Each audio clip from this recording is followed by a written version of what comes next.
Page number 55। Question number 7 है हमारे पास। At a concert 2/9 of the numbers of adult is equal to 7/10 of the number of children.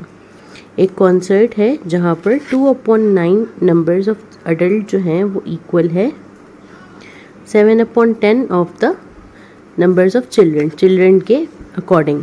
But यहाँ पर हमें exact number of adult और exact number of children नहीं given, हमें उनके अपॉन्स गिवन है। A total of 249 people attend the concert. Total जो है वो 249 लोगों ने कॉन्सर्ट अटेंड किया है। हाउ मैनी अडल्ट्स पर there, we have to tell कि कितने अडल्ट्स हैं। तो हम adults and children find out करने के बाद माइनस करेंगे and then we are going to find कि उसमें कितने अडल्ट्स थे। जो हम माइनस कर देंगे वो चिल्ड्रन हो जाएंगे। So let's start.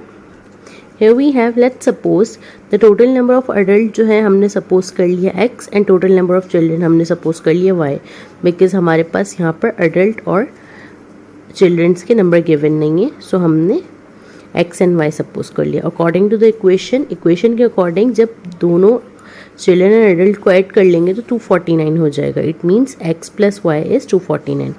बट यहाँ पर हमारे पास इक्वेशन में x यानी कि अडल्ट एंड y यानी कि चिल्ड्रंस। तो हम क्या करेंगे, x के साथ हम अडल्ट्स की वैल्यू मेंशन कर लेंगे एंड y के साथ हम चिल्ड्रंस की वैल्यू को मेंशन कर देंगे। 2/9x plus 7/10y। अब हमने इस वाली इक्वेशन में 2/9x is equals to 7/10y. Now we have to change the place. हम इनकी प्लेसमेंट चेंज करेंगे। हम x को साइड पे कर लेंगे एंड इन दोनों वैल्यूज़ को यहाँ ले जाएंगे। जब भी हम इज इक्वल टू के बाद वैल्यूज़ को मूव करते हैं तो multiplication converted into division and division converted into multiplication. तो यहाँ पर भी इसी तरह से होगा। 9 यहाँ पर डिवाइड हो रहा है, यहाँ आकर मल्टीप्लाई हो जाएगा। 2 यहाँ मल्टीप्लाई हो रहा है, यहाँ जाकर डिवाइड हो जाएगा। 7 9s are 63 and 10 2s are 20। ये हमारे पास एक इक्वेशन आ गई। Now here we have made an equation. हमने इस इक्वेशन से एक इक्वेशन को क्रिएट किया from the above equation. We have separated the y, हमने y सेपरेट कर लिया। 63/20 आ गया एंड y की प्लेसमेंट हमारे पास एम्प्टी हो गई। वहाँ पर हमने 1 ऐड कर दिया, बिकॉज हमारे पास कोई भी प्लेसमेंट अगर एम्प्टी होती तो वहाँ पर हमारे पास 1 होता है। 1 मीन्स हमारे पास यहाँ पर भी 1 है। सो हम सबसे पहले ऐड करने से पहले हम क्या करेंगे, डिनोमिनेटर को सेम कर लेंगे। और ये सारी वैल्यूज़ हमारी 249 के इक्वल हैं जब हम सॉल्व कर लेंगे। 1 के साथ हम 1/1 एक और ऐड कर लेंगे, बिकॉज डिनोमिनेटर न्यूमरेटर हमारे पास दोनों 1 हो जाएंगे। Now we have to make them same. तो इन दोनों को सेम करने के लिए हम इन दोनों को क्या करेंगे, इसको हम 20 से मल्टीप्लाई कर लेंगे। 120 × 20 एंड 120 × 20 दोनों के डिनोमिनेटर सेम हो गए। 20 + 63 इज़ 83 एंड 20 हम यहाँ पर कॉमन ले लेंगे। नाउ वी हैव 83 20 वैल्यू आ गई हमारे पास y की। नाउ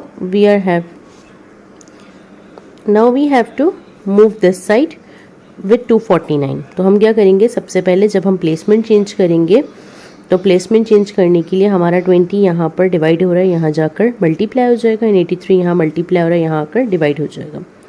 249 मल्टीप्लाई बाई 20 तो हमारे पास हो जाएगा 4980 डिवाइडेड बाई 83 तो हमारे पास आ जाएगा 60। इट मीन्स हमारे पास जो y की वैल्यू है वो है 60 और y हमारे पास क्या था, y is the total number of childrens y।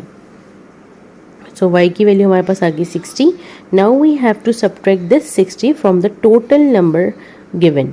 249 total number था जिसमें से हमने 60 माइनस कर दिया। So the answer is 189। So there were 189 adults. Next question है हमारे पास। 5/9 of the people who visited the zoo on weekend. 5/9 लोगों ने विजिट किया है जू को वीकेंड पे, जो कि अडल्ट थे और रिमेनिंग जो हैं वो चिल्ड्रन थे। तो पहले तो हम इसमें से रिमेनिंग फाइंड आउट कर लेते हैं। इफ़ 5/9 इज़ द अडल्ट तो रिमेनिंग कितने होंगे। अगर 9 डिनोमिनेटर है इट मीन्स 9/9 एक टोटल नंबर है हमारे पास। सो 9/9 माइनस 5/9 तो हमारे पास आ गया 4/9। इट मीन्स कि हमारे पास जो रिमेनिंग जहाँ पर मेंशन है 4/9 जो है वो चिल्ड्रन है। तो यहाँ पर तो हमारा क्लियर हो गया कि 5/9 अडल्ट है, इट मीन्स रिमेनिंग चिल्ड्रन है। तो 5/9 9/9 से माइनस करेंगे बिकॉज डिनोमिनेटर 9 है, इट मीन्स कि कंप्लीट नंबर भी हमारे पास 9/9 होगा। अब हम आ जाते हैं नेक्स्ट पार्ट के ऊपर। नेक्स्ट पार्ट हमारा है 2/5 of the adult were man. अब 2/5 जो है वो मैन है and 5/12 of the childrens were boys. अब 5/12 जो है वो चिल्ड्रन बॉयज़ हैं। There were 300 fewer boys than womens. 300 boys जो है वो वुमेन्स से कम हैं। How many visitors are there on that day. उस दिन कहाँ वहाँ पर कितने विजिटर्स थे। सो सबसे पहले हमें वुमेन विजिटर फाइंड आउट करने पड़ेंगे कि ठीक थे कितनी, then we are going to solve. So women visitor find out करने के लिए हमने सबसे पहले यहाँ पर लिया 5/9 जो कि हमारे पास टोटल विजिटर थे अडल्ट में, जिसमें मैंस भी आ रहे हैं और वुमेन्स भी आ रहे हैं। 5/9 और हमने लिया 3/5। अब ये 3/5 हमारे पास कहाँ से आया, यहाँ पर हमारे पास मेंशन है that 2/5 were adult, 2/5 were adult man. अब 2/5 अगर मैन है सो हमारे पास 2/5, इट मीन्स टोटल हमारे पास 5/5 है। 5/5 में से 2/5 माइनस करेंगे तो हमारे पास आ जाएगा 3/5, इट मीन्स 3/5 जो है वो वुमेन्स है। इस 3/5 को हम यहाँ लेकर आ गए वुमेन्स के साथ। अब हम टोटल अडल्ट और वुमेन को सॉल्व करते हैं। क्रॉस मल्टीप्लिकेशन करेंगे, 5 से कट जाएगा, 3 1 3, 3 3 9। सो हमारे पास वुमेन विजिटर हो गई 1/3। नाउ बॉयज़ विजिटर हमारे पास यहाँ पर मेंशन है 5/12 और यहाँ पर हमारे पास है 4/9 जो यहाँ से हमने सॉल्व करने के बाद मेंशन किए थे। यहाँ से 5/9 में हमारे पास 4/9 रिमेनिंग रह गए थे जो मेंशन था दैट रेस्ट वर चिल्ड्रन। सो वो जो रेस्ट थे वो हमने यहाँ मेंशन कर लिए। Now we are going to cross them. 4 1 4, 4 3 12, 5 1 5, 3 9 27। ये आ गए हमारे पास बॉयज़ विजिटर, यहाँ आ गए हमारे पास women visitors. Now we have 1/3 minus 5/7। तो पहले तो हम डिनोमिनेटर को सेम कर लेंगे। डिनोमिनेटर सेम करने के लिए 3 को 27 बनाना पड़ेगा, जिसके लिए हमें इसे 9 से मल्टीप्लाई करेंगे। And we always take the same number for numerator and denominator. 1 9 9, 3 9 27 and 5/27। ये आ गया हमारे पास 5/27। 9 माइनस 5 इज़ 4 एंड 27 हमने कॉमन ले लिया। ये हो गया हमारे पास 4/27। Now we have 4/27 of visitors is equal to 300। 300 हमारे पास यहाँ मेंशन था, 300 fewer boys than women. Now we are going to solve this.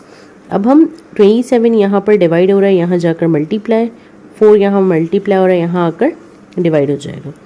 When we divide 300 with 4 we get the answer 75 and 75 multiplied by 27, so the answer is 2025. It means on that day there were 2025 visitors.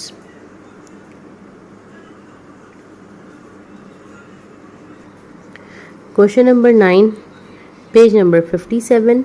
Sam and Nora had an equal amount of money. Sam और Nora के पास एक equal amount है money का. After Sam spent 5/7 of his money and Nora spent 7/8 of her money, Sam had $13.50 more than Nora. How much did they have all together? दोनों के पास कितना amount था starting में? यहाँ पर दोनों के पास इक्वल अमाउंट है। आफ्टर सैम स्पेंड करने के बाद नोरा के पास, सैम के पास अभी भी नोरा से 13.50 ज़्यादा है। सबसे पहले हम क्या करेंगे, नोरा एंड सैम के अमाउंट के डिनोमिनेटर को सेम कर लेंगे, बिकॉज यहाँ पर मेंशन है that both have the equal amount. तो दोनों के पास इक्वल अमाउंट था, इट मीन्स दोनों का डिनोमिनेटर जो है वो बिल्कुल सेम होना चाहिए। 5/7 एंड 7/8 सैम एंड नोरा। अब दोनों को इक्वली सेम करने के लिए हम क्या करेंगे, कौन सा ऐसा कॉमन नंबर है जो 7 और 8 दोनों टेबल्स में आता है? तो हमारे पास नंबर है 56। 7 8s are 5 8s are 8 7s are 7 7s, because we are going to take the same number for the numerator and denominator, तो इसीलिए हम एक ही नंबर को यूज़ करेंगे। 5 8s are 40 हो जाएगा, 7 8s are 56, यहाँ पर आ गया 56 and 40, Sam spend. 7 7s are 49 and 8 7s are 56, Nora spend. ये तो हमारे पास डिनोमिनेटर सेम हो गए। नाउ वी हैव 49 एंड 40, दोनों के बीच का डिफरेंस कितना आ रहा है हमारे पास? 9 यूनिट्स का डिफरेंस आ रहा है, बिकॉज नोरा ने ज़्यादा स्पेंड किए हैं, तो इसीलिए नोरा के पास यहाँ पर कम सेविंग है, नोरा के पास कम रुपीज़ बचे हैं, सैम के पास अभी भी इतने रुपीज़ हैं। सो दोनों का डिफरेंस है 9 यूनिट का। 9 यूनिट्स हमारे पास इक्वल है 13.50, यानी कि सैम हैड 13.50। सो हम इस 9 यूनिट को 13.50 में डिवाइड कर चेक कर लेंगे कि 1 यूनिट हमारा कितने प्राइस का है। सो 9 divided by 13.50, we got the answer 1.5. Now we have 1 unit is 1.5. 1 unit, एक यूनिट या एक उनके पास रुपीज़ का जो अमाउंट है वो $1.5 है। Now they have the total कैसे फाइंड आउट करेंगे यूनिट्स का? 56 एंड 56। अब यहाँ मेंशन है बोथ हैव इक्वल अमाउंट, तो हम इन दोनों 56 को ऐड कर लेंगे। 56 एंड 56 112। 112 हमारे पास आ गया टोटल यूनिट। टोटल इनके पास इतने यूनिट्स हैं एंड एक यूनिट हमारा कितने का है? 1.5। सो 112 multiply by 1.5, it means in the starting they have $168।